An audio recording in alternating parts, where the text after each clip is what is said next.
Hey family, this is day 54 of our Reading Through the Bible Together in a Year series. Today we're in the book of Deuteronomy, or Davarim in the Hebrew. We're covering chapters 12 through 14. Now, remember, Moses is speaking to the generation of Israel that's about to go into the Promised Land, and so he's giving them what they have to do in their future, or what decision they have to make based on their future, whether or not they're going to obey God or they're going to worship other gods. And so let's see how Moses talks about that today. These are the laws and the decisions which you are to keep with care in the land which Yahweh, the God of your fathers, has given you to be your heritage all the days of your life on earth. You are to give up to the curse all those places where the nations whom you are driving out gave worship to their gods, on the high mountains and the hills and under every green tree. Their altars and their pillars are to be broken down, and their holy trees burned with fire, and the images of their gods cut down. You are to take away their names out of that place. Do not so to Yahweh your God, but let your hearts be turned to the place which will be marked out by Yahweh your God among your tribes to put his name there.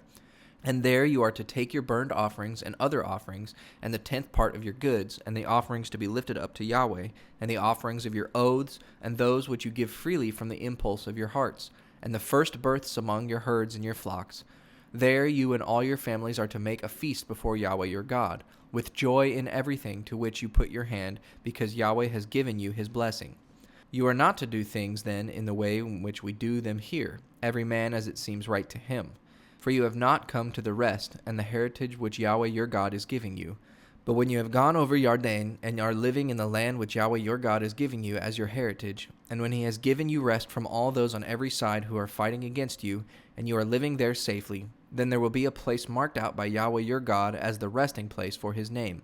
And there you will take all the things which I give you orders to take, your burned offerings and other offerings, and the 10th part of your goods, and the offerings to be lifted up, and the offerings of your oaths which you make to Yahweh, and you will be glad before Yahweh your God, you and your sons and your daughters, and your manservants and your womanservants, and the Levite who is with you in your house, because he has no part or heritage among you. Take care that you do not make your burnt offerings in any place you see, but in the place marked out by Yahweh in one of your tribes, there let your burnt offerings be offered, and there do what I have given you orders to do. You may only put to death animals, such as the gazelle or the roe, for your food in any of your towns, at the desire of your soul, in keeping with the blessing of Yahweh your God which he has given you. The unclean and the clean may take of it.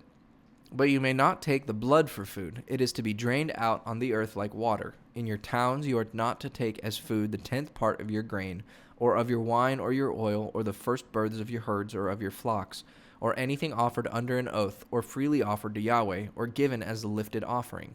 But they will be your food before Yahweh your God in the place of his selection, where you may make a feast of them, with your son and your daughter, and your manservant and your womanservant, and the Levite who is living with you, and you will have joy before Yahweh your God in everything to which you put your hand. See that you do not give up caring for the Levite as long as you are living in your land. When Yahweh your God makes wide the limit of your land, as he has said, and you say, I will take flesh for my food, because you have a desire for it, then you may take whatever flesh you have a desire for. If the place marked out by Yahweh your God as the resting place for his name is far away from you, then take from your herds and from your flocks which Yahweh has given you, as I have said, and have a meal of it in the towns where you may be living. It will be your food, like the gazelle and the roe. The unclean and the clean may take of it. But see that you do not take the blood for food, for the blood is the life, and you may not make use of the life as food with flesh. Do not take it for food, but let it be drained out on the earth like water. Do not take it for food, so that it may be well for you and for your children after you, while you do what is right in the eyes of Yahweh. But the holy things which you have and the offerings of your oaths you are to take to the place which will be marked out by Yahweh, offering the flesh and the blood of your burned offerings on the altar of Yahweh your God. And the blood of your offerings is to be drained out on the altar of Yahweh your God, and the flesh will be your food. Take note of all these orders I am giving you, and give attention to them, so that it may be well for you and for your children after you forever, while you do what is good and right in the eyes of Yahweh your God. When the people of the land where you are going have been cut off before you by Yahweh your God, and you have taken their land and are living in it, after their destruction take care that you do not go in their ways, and that you do not give thought to their gods, saying, How did these nations give worship to their gods? I will do as they did.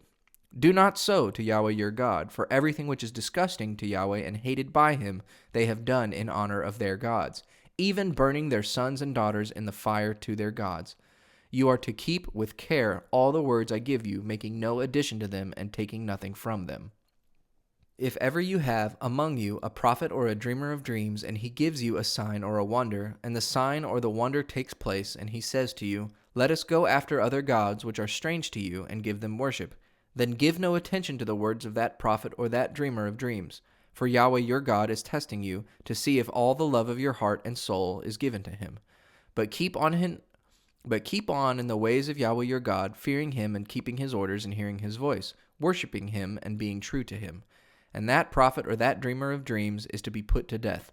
For his words were said with the purpose of turning you away from Yahweh your God, who took you out of the land of Egypt and made you free from the prison house, and of forcing you out of the way in which Yahweh your God has given you orders to go. So you are to put away the evil from among you. If your brother, the son of your mother, or your son, or your daughter, or the wife of your heart, or the friend who is as dear to you as your life, working on you secretly, says to you, Let us go and give worship to other gods, strange to you and to your fathers, gods of the peoples around you, near or far, from one end of the earth to the other. Do not be guided by him or give attention to him. Have no pity on him or mercy, and give him no cover. But put him to death without question. Let your hand be the first stretched out against him to put him to death, and then the hands of all the people. Let him be stoned with stones until he is dead, because it was his purpose to make you false to Yahweh your God, who took you out of the land of Egypt, out of the prison house. And all Yisrael hearing of it will be full of fear, and no one will again do such evil as this among you. And if word comes to you in one of the towns which Yahweh your God is giving you for your resting place, that good-for-nothing people have gone out from among you, turning the people of their town from the right way and saying, Let us go and give worship to other gods, of whom you have no knowledge. Then let a full search be made, and let questions be put with care.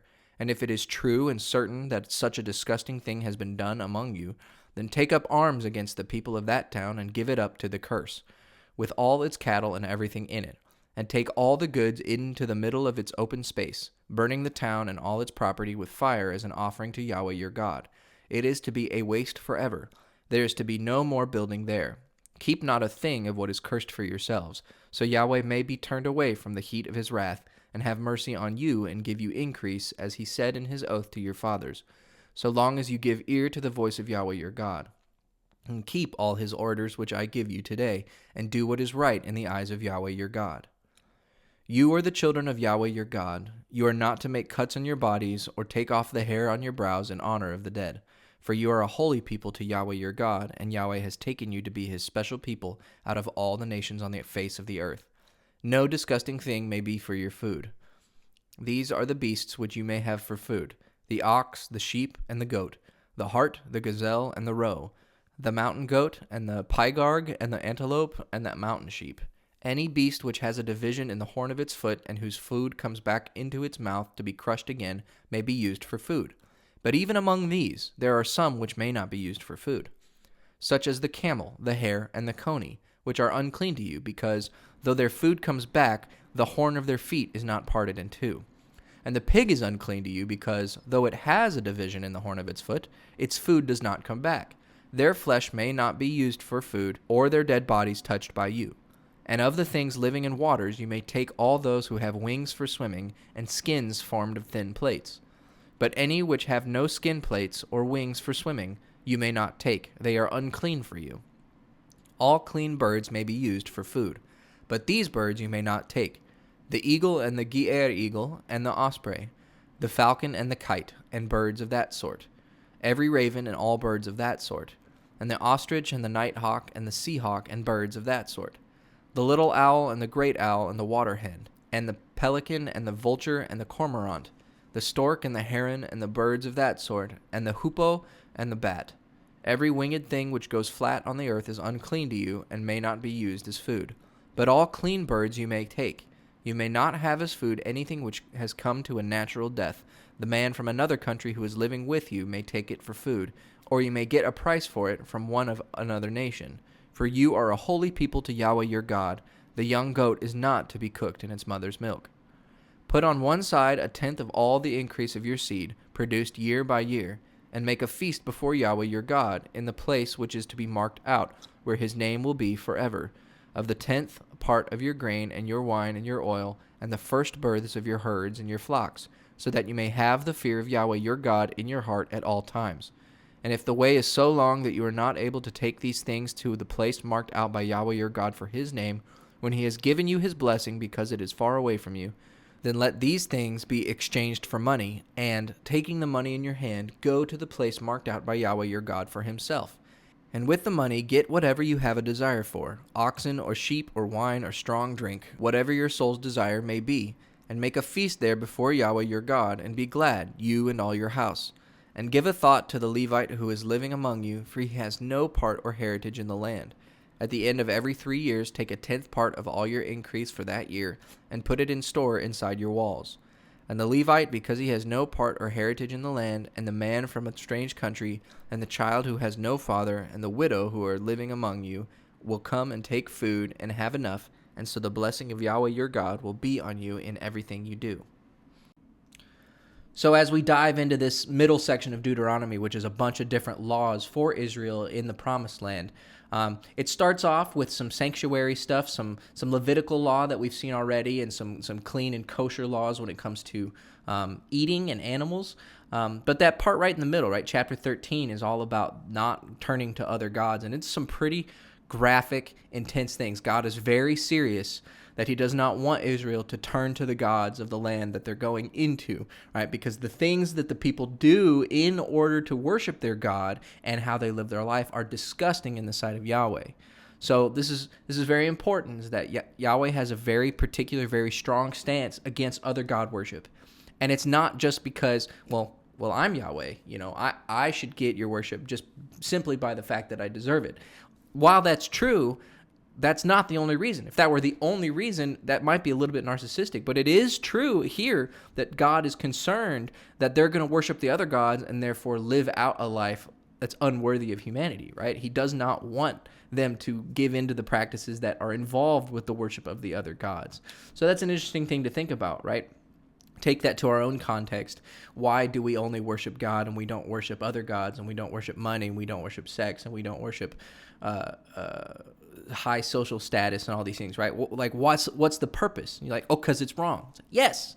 Why is it wrong? It's like, because it causes you to be people, causes you to do things that is bad for everybody else. It causes you to make an impact on the world that is bad, that is terrible. I mean, when you worship God, you lead yourself in the direction of the way creation was supposed to go, right?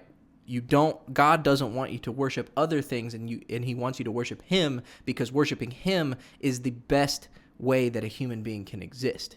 And so it's really interesting to take this stuff and move it all around and apply it to a modern day setting. So I hope I've given you something to think about on this wonderful day.